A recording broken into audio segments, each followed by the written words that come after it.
Hello everyone, welcome back to the third video of the series of Mastering Your Mind. If you have not watched the first two videos, I will highly recommend you watch those two first and then jump onto this one to make the most of these lessons. Now let's begin by understanding today more deeply about what is superconscious mind and how can we cultivate it in everyday life. So just to recap, everyone has a superconscious mind, first of all, also called as the sixth sense or the psychic abilities which we get, which is the all-knowing mind, and as the name suggests, it is a super mind through which we are guided towards the right direction in our lives. It is the mind which gives us with the ability of intuition, or what we call as gut feeling, experiences of bliss, inspiration, imagination, self-realization, mystic experiences, our purpose in life, and the list goes on and on and on and on and on and on and on and on. Yeah. It is the mind which is directly connected to the higher power and also imparts us with creativity. Why do we need to energize this mind, first of all? Because awareness, energy, and intellect does not know what is right and wrong clearly. And we already learned it from the previous two videos that all these factors are usually governed by our surroundings, upbringings, the friends we keep, the content we consume, etc. So we all are a product of all these things put together, and hence it becomes difficult for us to follow our heart when the whole world is distracting us from doing what we really want.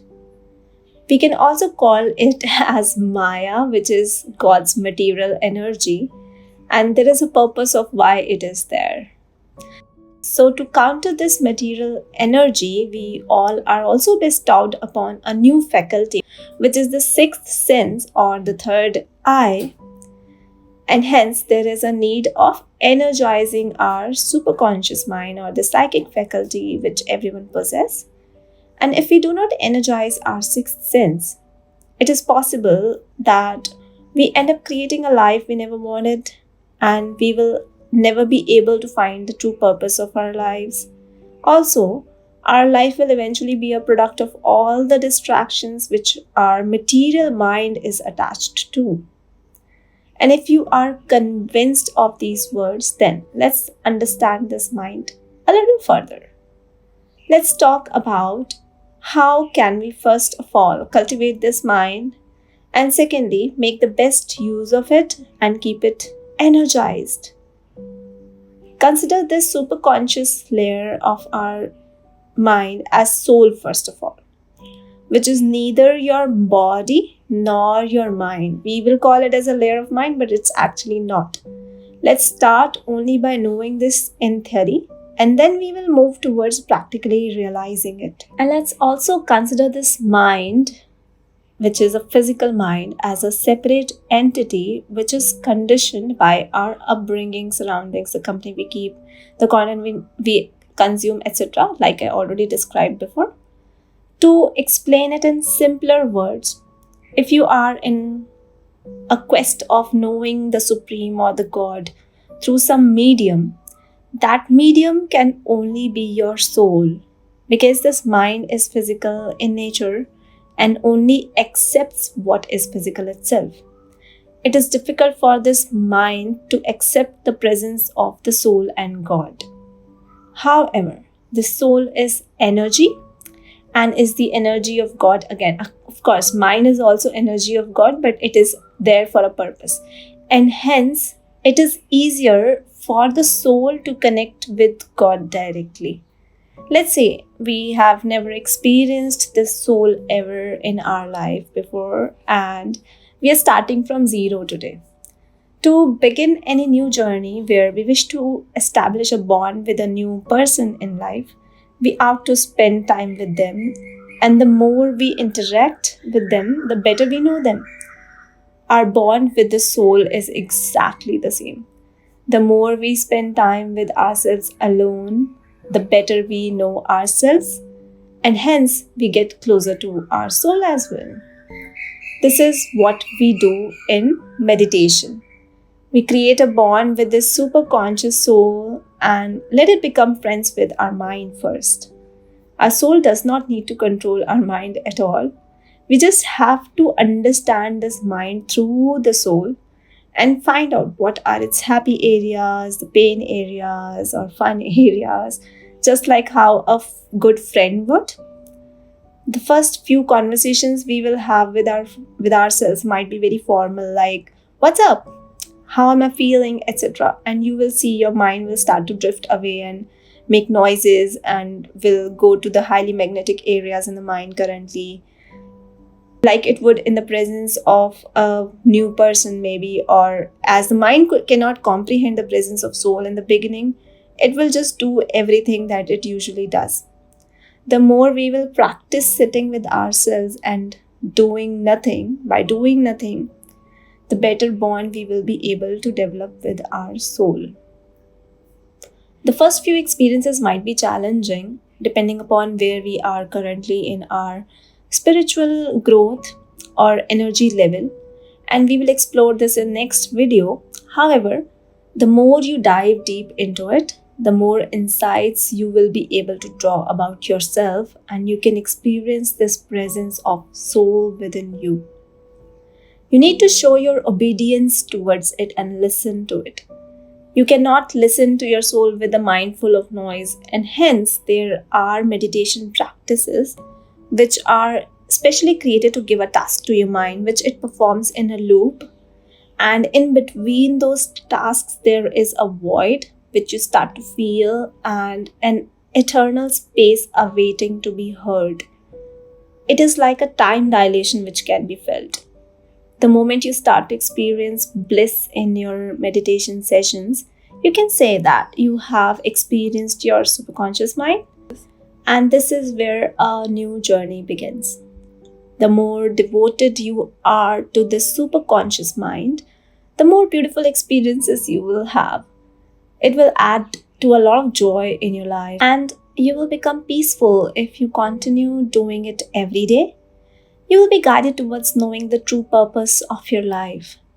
And it is not an easy path to follow initially, to be honest, but you will be guided to the right path eventually if you be persistent with it. In the initial few days, you will be misguided by a lot by your mind, and you will also shun listening to your inner voice as you're not in a habit of it, but be persistent, and it is possible you might encounter some painful areas and it might make you a little sad, or you might even cry. But don't worry, this is just a part of cleansing.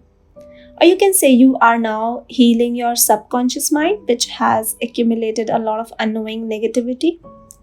It is all a part of process. So just keep going. You will be rewarded eventually by your soul, trust me. There are other ways to cultivate the superconscious mind of ours, but meditation is the best tool to achieve this state of mind. Other ways are by staying close to nature, indulging in creativity, eating only high pranic food, and doing yoga. But even the Bhagavad Gita states that the highest path to salvation is through meditation. However, meditation alone is not going to give you instant results. If we do not change our lifestyle, we can't really achieve the state we are looking for to achieve. Hence, people go for Vipassana and some retreat for a few days where they can change their lifestyle and also observe some fasting of not only food but what we speak, listen to, and even the thoughts. And all of these things matter a lot. Only when you have created an atmosphere which is so pure and there's no wrong intention that you are holding towards anyone, and also purified your body by eating the right thing, that is when the impact is seen to a great extent. You might wish to drop the idea altogether of making these changes, as our conscious mind does not like extreme changes altogether and gets really uncomfortable when it is asked to leave its comfort zone.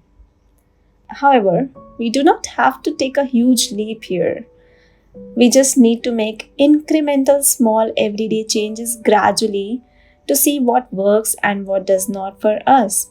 Sudden transformation is not a good idea, and hence it is not recommended, as it can't be sustained for a longer run. On the other hand, if you make very tiny changes every day, that is where you can enjoy the whole process and cherish each step you take towards a better life. I just shared what I knew and I have realized until now. I would recommend you find a guide or a guru in your life and be wise in choosing one. Don't follow anyone blindly, but pick the best of knowledge available and apply in your life. See what works for you. I'm sharing some benefits of energizing this superconscious mind as I have seen it totally works. Which is, first of all, you become extremely focused in the present moment and the eternity of it, and that is what makes you blissful. Your intuition helps you to take the right decisions and also guides you in difficult times. You don't get bothered by other people's emotions around you and become the guiding light for others to a better life. You start to enjoy every moment of your life and become extremely comfortable with yourself. You feel the connection to a higher power within you and feel blessed for this life and everything that you have, that you're bestowed upon by God. You also become grateful for all those things which used to bug you earlier, as now you are able to understand the importance of even the things which went wrong in your life, and it guided you towards the better life. You understand that life is beautiful as it is, and it is to be lived joyfully. You become extremely careful of not wasting your time and energy on the things that don't matter to you, because now you know the importance of time in your life at its very core. You become clear of the purpose of your life and start to take steps towards it without worrying about any results. This is also called Nishkam Karma, according to Bhagavad Gita. You start understanding scriptures and their meanings easily without any confusion. You finally find a guru in your life who helps you in the journey of spiritual development, and hence it becomes more enjoyable. And again, the list goes on and on and on and on and on and on and on and on. Yeah. So it's time that I end this video here. And I will see you in the next video with some more spiritual and psychological insights. Until next time, and thank you everyone, whoever is still watching.